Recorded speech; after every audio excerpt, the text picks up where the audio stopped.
The final video for section 14.4 is going to discuss finding roots of complex numbers and using those to solve equations involving complex numbers. The first thing we want to talk about is DeMoivre's theorem for roots. In the previous video we discussed DeMoivre's theorem for powers. So DeMoivre's theorem for roots says that if you have r times the cosine of theta plus I sine theta. So that's just our typical complex number in trig form. If we take that and take the nth root, then this is the same thing as thinking of this as the nth root of r times the quantity cosine theta plus I sine theta. So what we can do here is we can take the nth root of r, which is r to the 1 over n, and then we would take cosine of, and this is where things get a little bit tricky, we have theta plus k times 360. I'm actually going to write that k in a different color, divided by n plus I times the sine of the same thing, theta plus k times 360 divided by, again, that n. And so this n is the same n as here, here, here. So whatever our index is on that root is what we're going to be dividing by there. K, on the other hand, what we're going to do is we're going to find k starting with 0 and going up until we hit n minus 1. So this is 1 less than whatever our index was there. So let's take a look at an example. We want to find all complex roots for the equation x to the 4th equals 1. Now you may look at this and say, okay, I know that x to the 4th equals 1 can be solved by just taking the 4th root of 1. And if you take the 4th root of 1, you get 1, and that is an answer. But there are actually 3 other answers involved, and they're complex roots. So what we're going to do here, first things first, we're going to put the equation, we're going to put the number 1 into complex form. So we are going to take r is equal to 1 squared plus 0 squared, because technically this would be plus 0i if you want to think of it that way. And we end up with just simply 1. That makes sense. Now to find the angle, we would take tan inverse of 0 divided by 1, which is just going to simply give us 0 degrees. And that makes sense because if you look at graphing the real and imaginary axes, then 1 is just simply here. This would be, so this would be 1, this would be I, this would be the same thing, negative 1, and this here would be negative I. So we're looking here at 1, it's on the real axis, it's got a radius of 1, it goes out 1, and it has an angle of 0, it hasn't rotated at all. Now to use DeMoivre's theorem, we are going to take we are going to need 4 roots. We're going to be starting with 0. So our first root, because what we're really doing here is we're saying x to the 4th is equal to 1 angle 0, and then we're going to take the 4th root of each side. So x is equal to 1 angle 0 to the 1/4, and now we can use DeMoivre's theorem.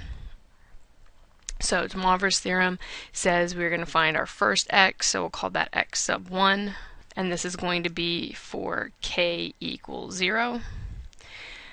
Then we have 1 to the 1/4 times the cosine of 0 degrees, that's our angle, plus k is 0 here.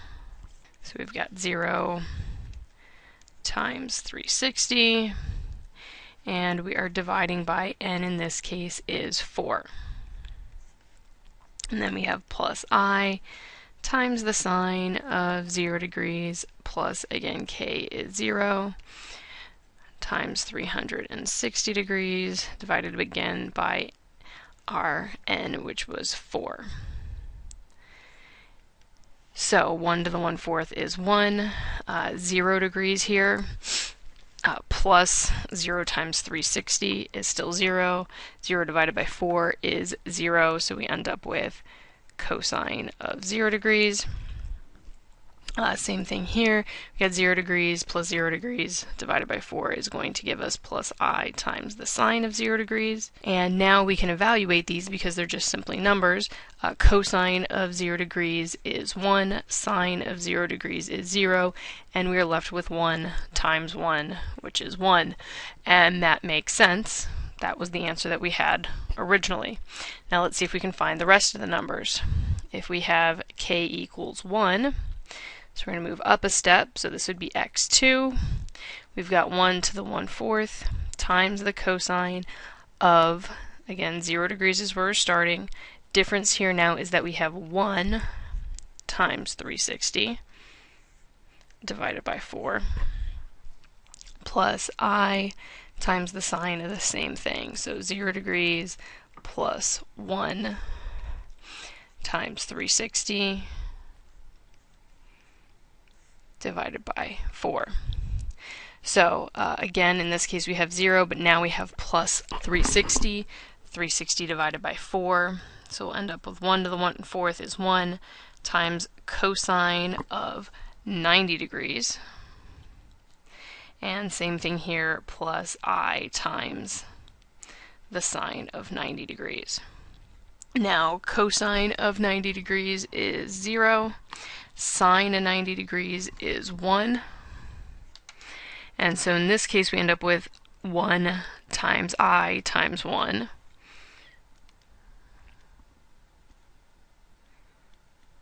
Or just I. So this is the root up here, I. So you can kind of guess what the other two roots are going to be, but let's go through DeMoivre's theorem to prove it. We'll look at k equals 2. That would be x3.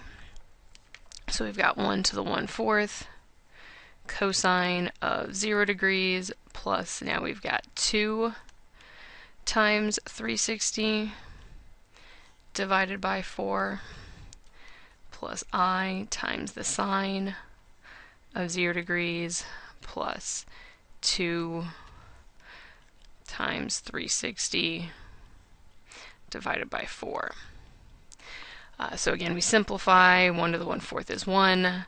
We get 0 plus 2 times 360 is 720. Divided by 4 gives us 180. So we get cosine of 180 plus I times the sine of 180. Again, cosine of 180 here is going to be -1.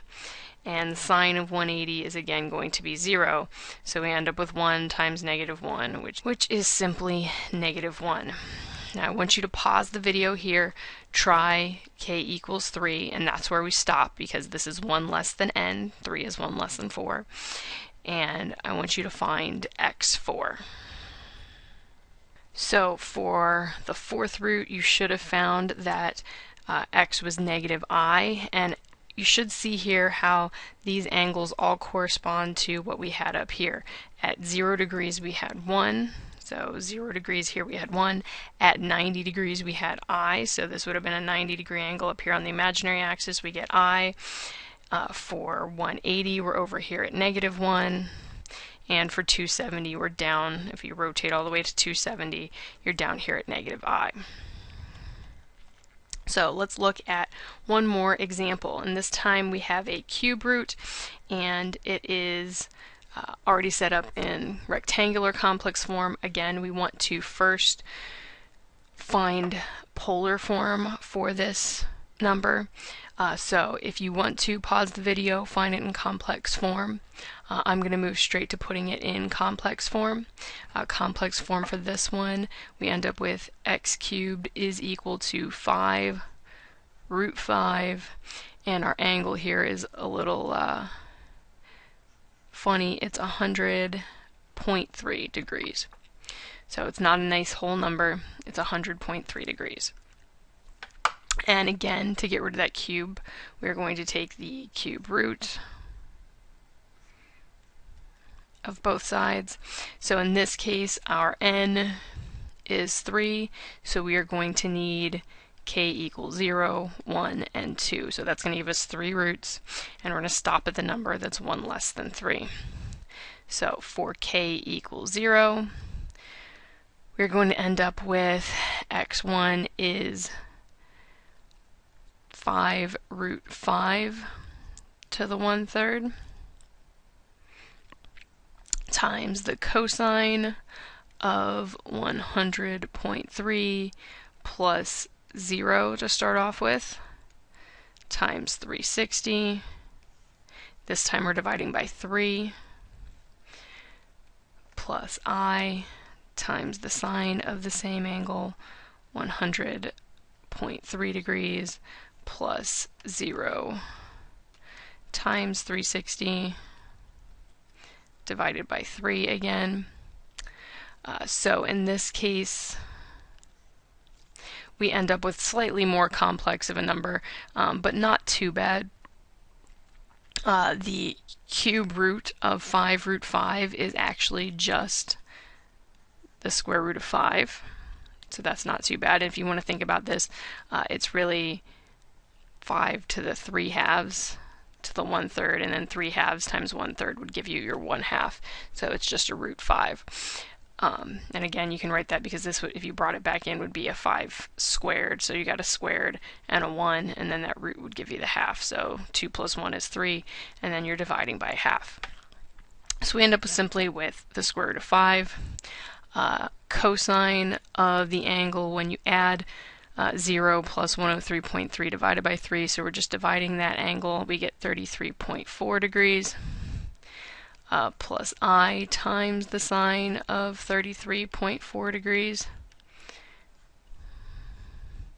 And we end up, again, if you distribute square root of 5 times cosine 33.4 and times I sine 33.4, you end up with 1.87 plus 1.23 times I. Well, I'll try one more with you, and then I'm going to have you guys work one. We'll do K1 together. That's x2 is equal to 5 root 5 to the 1/3 times the quantity cosine of 100.3 plus 1 times 360 this time, still dividing by 3, plus I times the sine of 100.3 degrees plus 1 times 360.